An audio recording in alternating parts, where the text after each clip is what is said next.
Century 150 point की तेजी अब है इस वक्त निफ्टी पर 23,300 के ऊपर। बैंक निफ्टी लगभग 300 पॉइंट मजबूत है और इसके अलावा सेंसेक्स में 450 पॉइंट की दिखेगी आपको तेजी। मिड कैप और स्मॉल कैप शेयर लगातार 5वें दिन हरियाली दिखाते हुए ऑटो इंडेक्स 1 महीने की ऊंचाइयों पर है, तो आईटी शेयरों में भी निचले स्तर से खरीदारी लौटती हुई दिखी है। Thank God.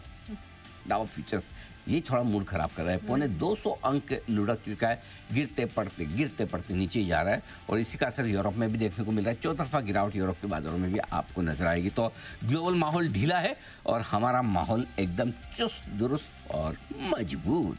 बिल्कुल, तो ये है इस वक्त का बाजार का सेटअप। और सर आज 23,400 के पास तक तो पहुंचा, लेकिन वहां पर कुछ रुका निफ्टी और उसके बाद हमने देखा थोड़ी यहाँ पर मुनाफा वसूली देखने को मिली। लेकिन ये इसकी वजह क्या है? क्यों रुका? लेकिन वही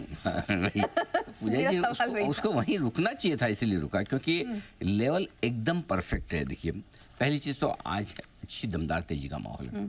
तो सुबह हम बात क्या कर रहे थे पता नहीं क्यों गिफ्ट निफ्टी वाले सुस्ती में, नींद नहीं खुल रही, राइट? पता नहीं क्यों सुबह नीचे खुला, थोड़ी देर आधा घंटा जितना भी आपको नीचे मौका मिला, जबकि हमारा व्यू बहुत क्लियर था कि कोई वजह नहीं कि बाजार सुस्त या नीचे खुले।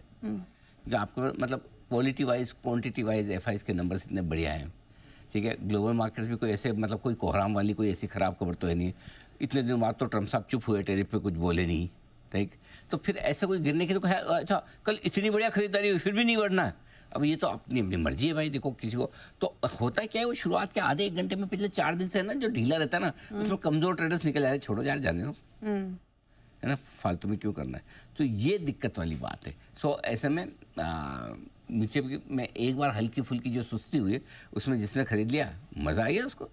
बढ़िया बात क्या है, अच्छी दमदार तेजी का माहौल है, लेकिन देखो जोश है, लेकिन जोश में बाजार होश नहीं खो रहा, क्योंकि आज हमारी ऊपरी रेंज बहुत क्रिस्टल क्लियर थी 23,400 23,500, राइट?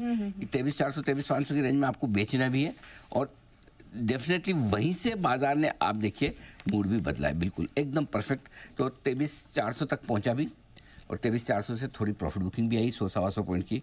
बैंक निफ्टी के भी वही हाल था, बेचने की रेंज 50,375 50,550 की थी, एग्जैक्टली 50,550 पे बैंक निफ्टी 50,532 आज का आई है, इफ आई एम राइट।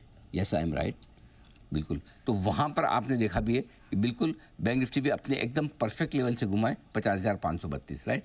सो इससे बढ़िया बाजार हो नहीं सकता कि परफेक्ट लेवल पे गए, वहां थोड़ी प्रॉफिट बुकिंग और आनी भी चाहिए। क्यों आनी चाहिए? 1400 पॉइंट निफ्टी पे आप एक तरफा बढ़ गए, बैंक निफ्टी 47,700 का लो बनाकर आप देखिए 2-2,500 पॉइंट से ज्यादा की तेजी एक तरफा होती थी, राइट? 2700 पॉइंट की। सो इसलिए मुझे लगता है कि वहां से एक बढ़िया तेजी बनती दिखिए। हमने सुबह कहा था इस लेवल पे आने पर आप मुनाफा वसूली भी कर रहे हैं, नीचे बेचे भी, दोनों चीज है, करेक्ट। अब आइए गिरावट जो हुई, थोड़ी बहुत प्रॉफिट बुकिंग है, इसकी वजह क्या है? इसकी 2 वजह। एक तरफा तेजी हुई है, वीकेंड सेशन है, सबको लगता है कि भाई नॉन स्टॉप। और देखो क्या होता है कि जब तेजी के वक्त मंदी पे भरोसा नहीं होता, वही मंदी के वक्त तेजी पे भी भरोसा नहीं होता। उस समय लगता ही नहीं था कि गिरेंगे, इस समय गिर रहे हैं और गिरते मार्केट में बढ़ रहे हैं तो भरोसा ही नहीं था बढ़ेंगे। बार बार वो फ्लैशबैक में चले जाते, याद है ओहो इतने गिरे थे वो। तो वो तेजी पे भरोसा जल्दी से होता नहीं है और वो गलत भी नहीं है। वो भाई अल्टीमेटली तो इमोशंस है, अगर लाइफ में इमोशंस ना हो तो लाइफ बची क्या है फिर, राइट? तो हम भले कह दें कि फ्री ग्रीड फियर ये वो इमोशन, लेकिन इमोशन तो रहेंगे ही। अब जो इमोशन के विपरीत काम कर पाए, कंट्रोल कर पाए, वो एक अलग बात है, लेकिन अदरवाइज तो क्या है, अदरवाइज अच्छा ही। सो ये आपके लिए पहली चीज है। एक तरफा तेजी के बाद प्रॉफिट बुकिंग आना लाजमी, वीकेंड सेशन है, अच्छे लेवल आ गए ऊपर वाले 23,500 के आसपास। दूसरा, धीरे धीरे डाउ फ्यूचर मूड खराब कर रहा है, सुबह से थोड़ा ढीला होता गया, अब 150 पौने 200 नीचे आ गया। सो अब क्या है कि फिर वो लगता है ना वीकेंड सेशन है, अमेरिका में पता नहीं क्या बोल दे क्या कर दे, 2 दिन का टेंशन कौन पाले। और ऊपर से डाउ फ्यूचर मजबूत तो दिख नहीं रहे, डाउ फ्यूचर लाइए जरा, तो उस वजह से भी थोड़ा सा लगता है कि चलो जाने दो ना, क्या फर्क पड़ता है, छोड़िए।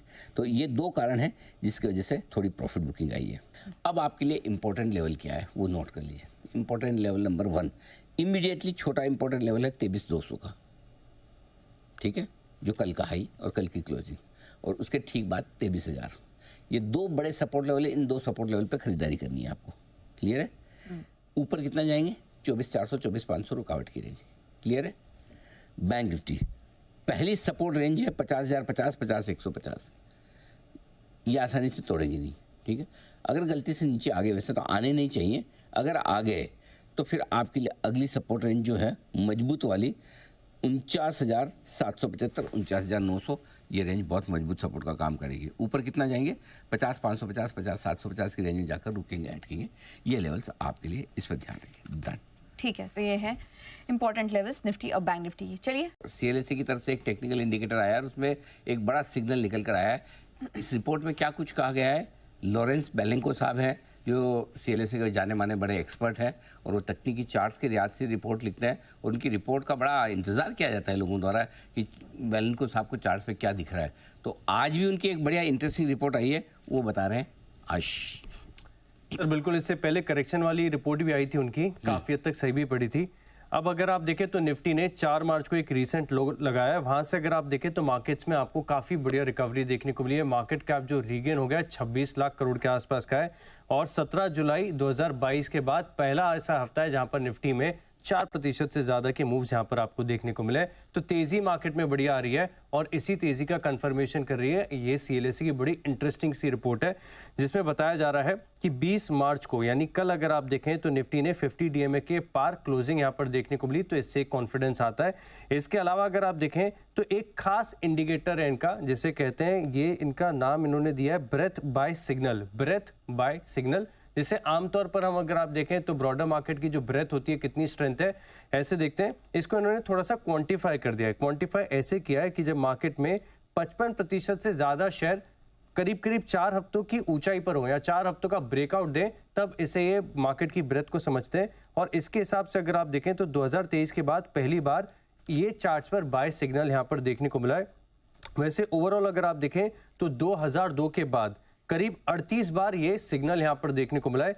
कल का जो ये सिग्नल का कंफर्मेशन आया, ये 39th टाइम ऐसा देखने को मिला है, और ये सिग्नल का कारगर काफी ज्यादा है, क्योंकि 76 to 82% का इसका स्ट्राइक रेट है, और तेजी काफी बढ़िया देखने को मिलती है। यानी जब ये सिग्नल आएगा निफ्टी पर, जैसे इनकी तरफ से सिग्नल आ चुका है, तब ये बताते हैं कि अगले 30 दिनों में निफ्टी 4%, 90 दिनों में 8%, और अगले 250 दिनों में तकरीबन 13% की तेजी जो है आपको इंडेक्स में देखने को मिलती है।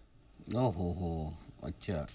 एक तो पहली चीज तो कि बाय सिग्नल आ गया। बाय सिग्नल आ गया। बाय सिग्नल कैसे आया है? इनका है मार्केट ब्रेथ का।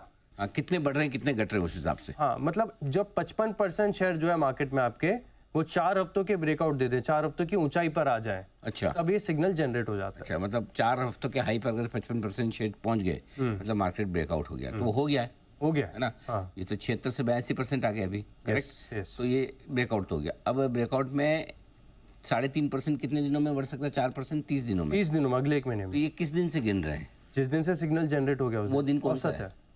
कल हो गया हमारा, कल का। कल आ गया सिग्नल। कल से मतलब 3-4% और महीने भर में बढ़ सकता है।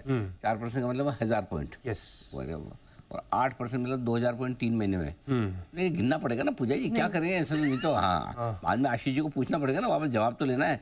तो अप्रैल मई तक आशीष जी कह रहे हैं कि 2000 पॉइंट बढ़ जाएगा। 2000 पॉइंट का मतलब हो गया आपका 23,200 से 25,200।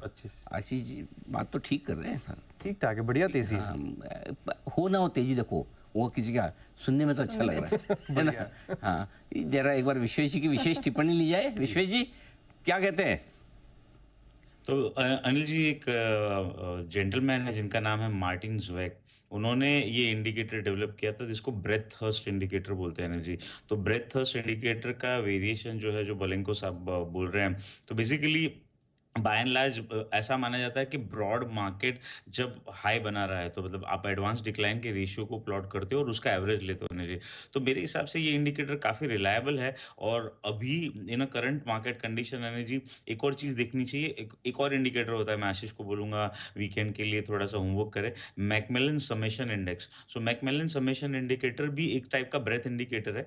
तो ये बेसिकली मेजर बॉटम के बाद में जब ब्रॉडर रैली शुरू होती है, वो आपको दिखाता है। तो बेसिकली आप क्या अज्यूम कर रहे हो? आप ये अज्यूम कर रहे हो कि बाय एंड लार्ज एक चीज, एक 50 स्टॉक का इंडेक्स या एक 30 स्टॉक का index is not a correct reflection of the market. Correct reflection is when overall market together starts moving up और मूविंग डाउन. तो मैकमिलन समेशन इंडेक्स या फिर ये जो थ्रस्ट इंडिकेटर है वो यही निश्चित करता है कि ओवरऑल सारे स्टॉक्स करता है कि ओवरऑल सारे स्टॉक्स अपने सर्टन हाइस के ऊपर जा रहे हैं और उस वो भी खाली एक चीज एक दिन के लिए नहीं, ओवरऑल एवरेज मूव कर रहा है. सो दिस शोज कि शायद in a market now by and large value must have emerge and that is where it is going up. तो बहुत रिलायबल इंडिकेटर है एनएलजी. मैकमिलन समेशन इंडिकेटर में तो मतलब आप समझ कीजिए 15 साल से ट्रैक करता हूं और ये जो व्यू है अनिल जी, इसको थोड़ा सा आप टेक्निकल के साथ कपल्ड करो अनिल जी, तो मैं दो और आपको कोट करूंगा अनिल जी.